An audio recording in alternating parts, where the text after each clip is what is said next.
मैं inspector Ruiz, please दरवाज़ा खोलिए, कुछ बात करनी है, पुलिस ने बोला। डैड ने दरवाज़ा खोला डरते हुए। गुड मॉर्निंग सर, मुझे कुछ बात करनी थी मर्डर के बारे में।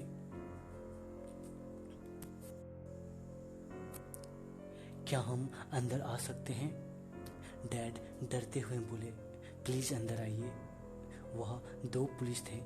तभी उन दो पुलिस के साथ साथ दो आदमी भी अंदर आया। ऐसा लग रहा था कि मानो वह दो आदमी उन दोनों पुलिस ऑफिसर के हेड हैं, क्योंकि वह दोनों पुलिस गेट पर ही थे और वह दो लंबे लंबे आदमी अंदर आए।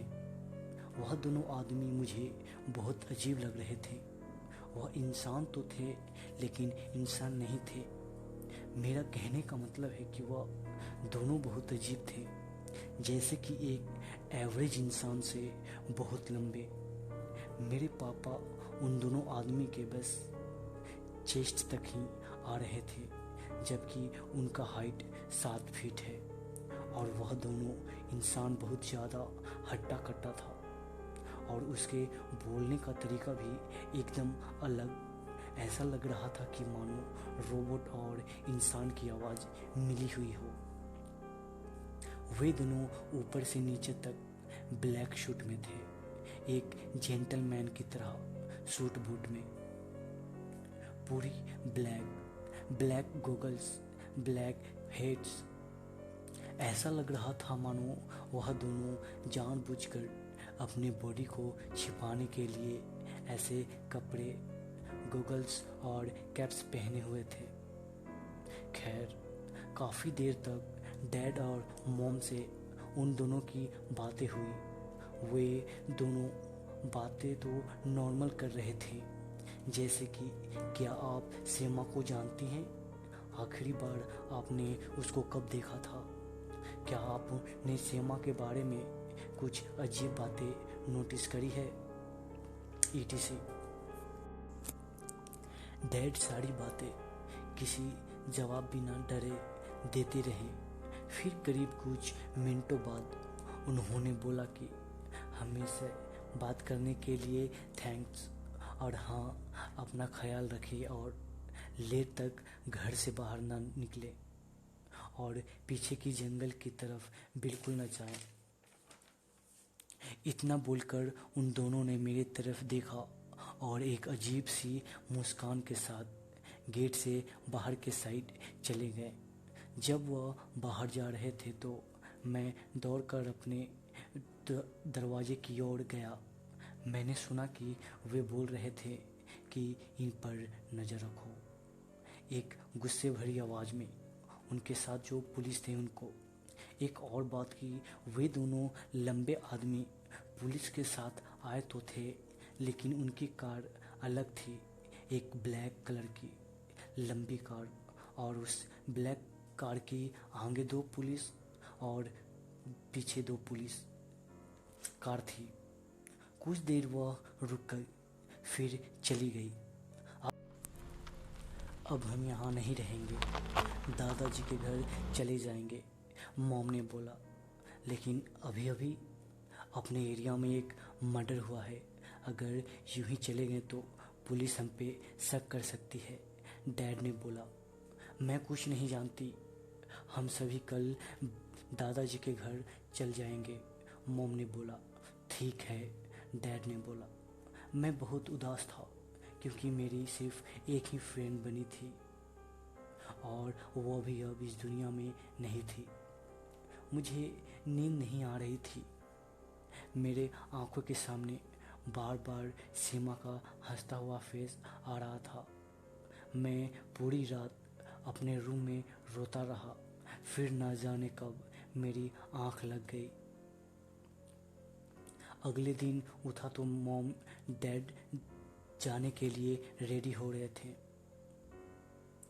एल्बर्ट, तुम उठ गए? जाओ स्नान कर लो, हम दादाजी के घर जा रहे हैं, मैंने तुम्हारा बैग पैक कर दिया है, मॉम ने बोला। कुछ ही देर में मैं जाने के लिए रेडी हो चुका था। मैंने अपना बैग उठाया और कार की ओर जाने लगा। मेरी कार सामने ही था। मैंने अपना बैग कार की डिक्की में रखा और गेट खोल पीछे बैठ गया। कुछ ही देर में हम सभी दादाजी के घर के लिए निकल पड़े। डैड ड्राइव कर रहे थे। मॉम उनके साथ वाली सीट पर बैठी थी। वे दोनों लगातार एक दूसरे को ब्लेम किए जा रहे थे। वे आपस में झगड़ा कर रहे थे कुछ बात को लेकर।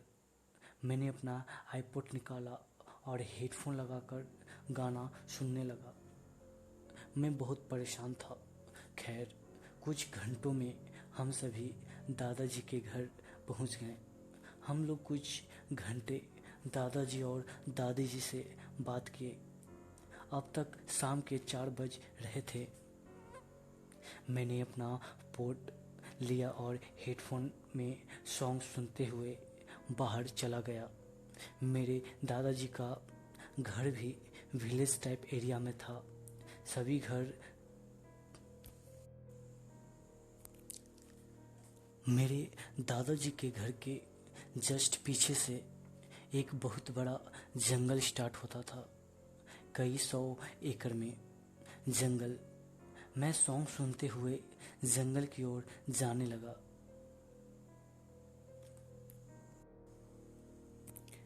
मेरे दादाजी के घर के जस्ट नीचे से एक नदी भी थी जो कि उसी जंगल की अंदर की ओर जाती थी। मैं नदी के साथ साथ चलने लगा। कुछ ही देर में मैं दादाजी के घर से 2-3 किलोमीटर अंदर जंगल में आ चुका था। वह एक अजीब सी शांति था। ना कोई इंसान, ना एक इंसान का घर, सिर्फ जंगल ही जंगल। मैं यूं ही नदी के किनारे घूम रहा था। तभी मुझे कुछ दूर एक इंसान जैसा कुछ दिखा। वह उसी जंगल में नदी के किनारे खड़ा था। मुझे लगा नदी में विलेज के लोग फिश पकड़ने जाया करते थे। मुझे लगा कि शायद कोई विलेज वाले होंगे। मुझे लगा कि चलो, इस सुनसान जंगल में कोई तो है जिससे मैं बात कर सकता हूँ। मैं धीरे धीरे उसके तरफ बढ़ने लगा। वह इंसान नुमा आकृति बिल्कुल हिल नहीं रहा था, बस नदी के किनारे खड़ा था। मैं करीब 20-30 मीटर उससे दूर ही था और मैंने उसे गौर से देखा। और मैंने जो देखा, मेरी होश उड़ गई। वह कोई इंसान नहीं था, बल्कि इंसान की ही तरह दिखने में एक बहुत बड़ा भेड़िया था जो मुझे ही देख रहा था। और मेरी हालत खराब होने लगा था।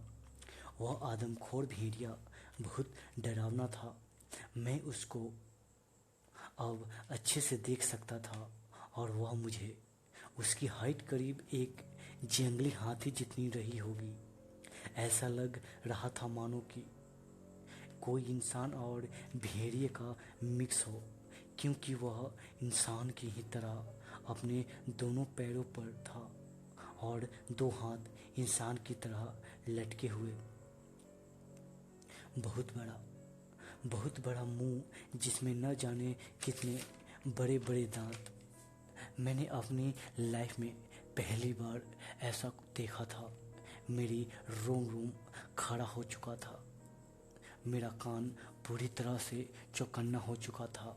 दिमाग ज़बरदस्त स्पीड से मुझे बोल रहा था, भाग यहाँ से।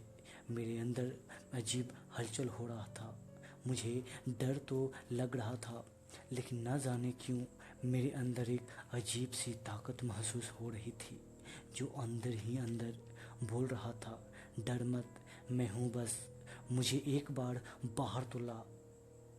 और बस मैं ज़ोर ज़ोर से अपने आप को यह बोल रहा था। ऐसा बिल्कुल नहीं था कि मैं जानबूझकर या डर लगने की कारण बोल रहा था, बल्कि मेरे अंदर से ही कोई लगातार बोले जा रहा था, मुझे बाहर तो ला सही। मैं ये मेरे अंदर अजीब सी हलचल हो रहा था। मुझे डर तो लग रहा था, लेकिन ना जाने क्यों मेरे अंदर एक अजीब सी ताकत महसूस हो रहा था, जो अंदर ही अंदर बोल रहा था, डर मत, मैं हूँ, बस मुझे एक बार बाहर तो ला सही। और बस मैं ज़ोर ज़ोर से अपने आप को यह बोल रहा था। ऐसा बिल्कुल नहीं था कि मैं जानबूझकर या डर लगने के कारण बोल रहा था, बल्कि मेरे अंदर से ही कोई लगातार बोले जा रहा था, मुझे बाहर ला तो सही। मैं ये बोलते हुए बिना पीछे मुड़े पीछे की ओर धीरे धीरे घसकने लगा। मुझे पीछे हटते घसकते हुए देख वह आदमखोर भेड़िया भी एक डरावनी आवाज़ में गुर्राते हुए आगे बढ़ने लगा। मैं तुरंत पीछे मुड़ा और अपने भीलेस की ओर भागने लगा, लेकिन वह आदमखोर भेड़िया न जाने कैसे एक ही छलांग में मेरे सामने आ गया और मुझ पर हमला करने के लिए उस भेड़िए ने मुझ पे लपका। मैंने पहली बार अपने शरीर में कुछ हलचल महसूस किया। मैंने बाकायदा अपने शरीर को एक आदमी से आदमखोर भेड़िए में ट्रांसफॉर्म होते हुए देखा था। मतलब कि एक आम आदमी से ट्रांसफॉर्म होकर एक आदमखोर भेड़िए में। मुझे नहीं पता कि आप लोग इस बात पर ट्रस्ट करोगे या नहीं, लेकिन ऐसा ही हुआ था। मैं उस चीज़ को अच्छे से फील कर सकता था। मैं अब 18-19 साल का छोटा बच्चा नहीं, बल्कि एक असीम शक्तियों का मालिक बन चुका था। यहाँ तक कि मैं अपने शक्तियों को महसूस कर सकता था। वह भेड़िया मुझ पर लपका था। मैंने उसको पकड़कर कुछ मीटर दूर फेंक दिया और फिर मुझ में और उसमें लड़ाई होने लगी। वह भी बहुत शक्तिशाली था।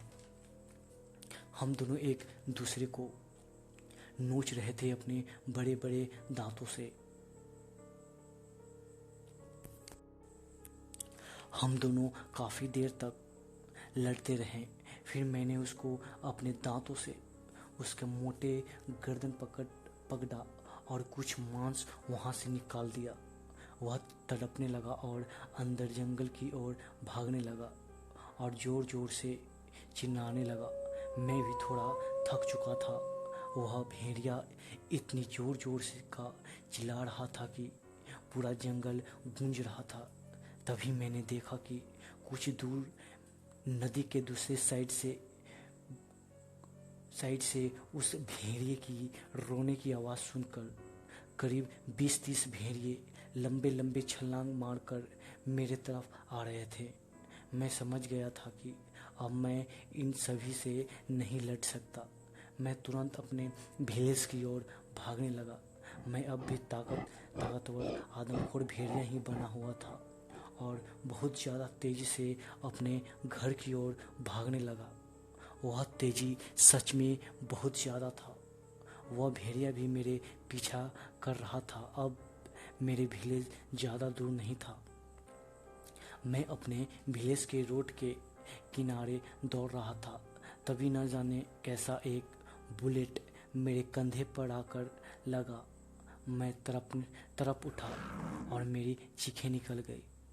मैं दौड़ते हुए पीछे देखा तो मैंने देखा कि मेरे पीछे से वही ब्लैक कोट वाले लोगों की ब्लैक कार और 5-6 पेट्रोलिंग कारें वाले पुलिस आ रहे हैं।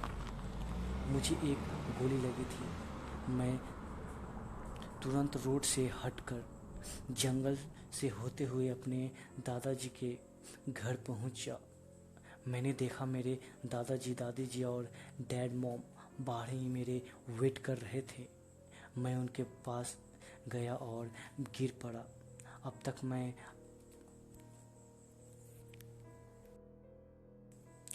तक मैं अपने असली रूप में था। सभी ने मुझे पकड़कर अंदर किया। मैं बेहोश था। जल्दी से दरवाज़ा डैड ने बंद कर दिया। कुछ देर बाद मेरी होश आई। होश में आते ही मैंने सभी से पूछा कि डैड, आखिर मैं कौन हूँ और क्या हूँ। डैड ने बोला कि तुम वही हो जो आज अपने आप को देखा। तो क्या सीमा को मैंने ही मारा है? मैंने पूछा। हाँ एल्बर्ट, तुमने ही मारा है, दादाजी ने जवाब दिया। लेकिन क्यों? मैंने पूछा। क्योंकि बेटा, हम लोग इंसान नहीं, एक आदमखोर भेड़िए हैं, दादाजी ने बोला। तुम्हारी मॉम, डैड, मैं, तुम्हारे दादी, तुम सभी भेड़िए हो।